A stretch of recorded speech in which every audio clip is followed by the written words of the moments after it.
үш керемет жаттығу. Белдері құрсып ауыратындарға, арқалары қан айналысы жоқ, күжірейіп кеткендер болады.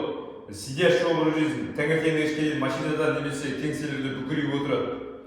Олардың соңдары простатитке апарады, олардың соңдары протрузия, грижаға, олар бүкірейіп кифоз болады, және де сколиоз омыртқалар қисаяды.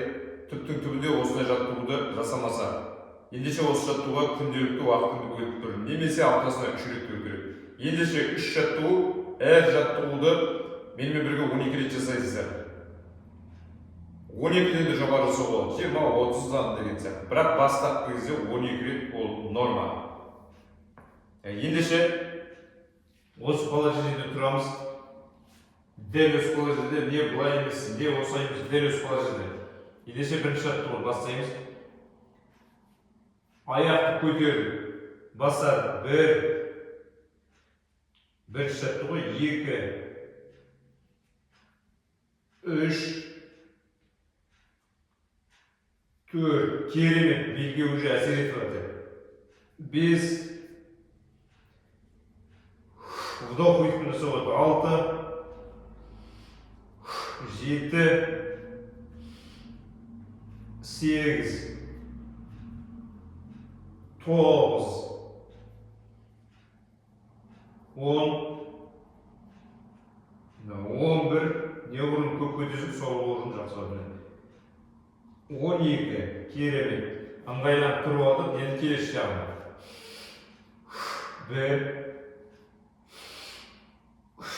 2, 3, 4, 5, 6,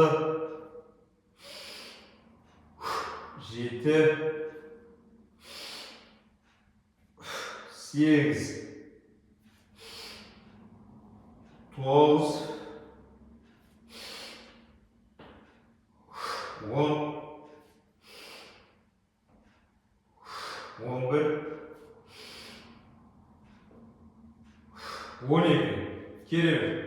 Бұл бірінші жаттығу, 10-ға солға жасады. Енді екінші жаттығу. Осы положениеде тұрамыз, бүкірееміз, күжірейіп тұрамыз осы положениеде 12.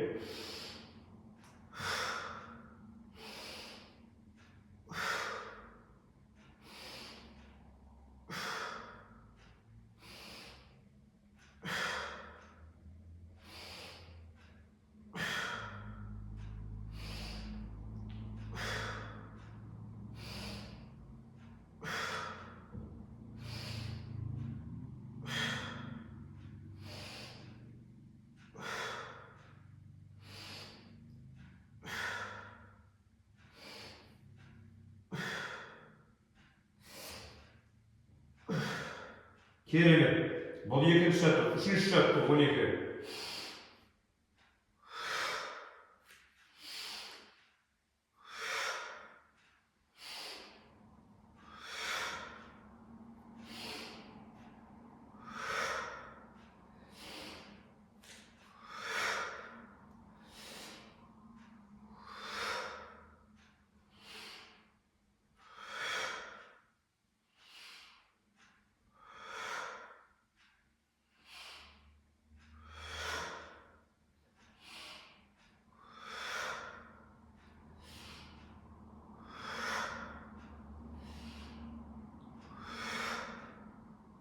Керемет, 12 рет.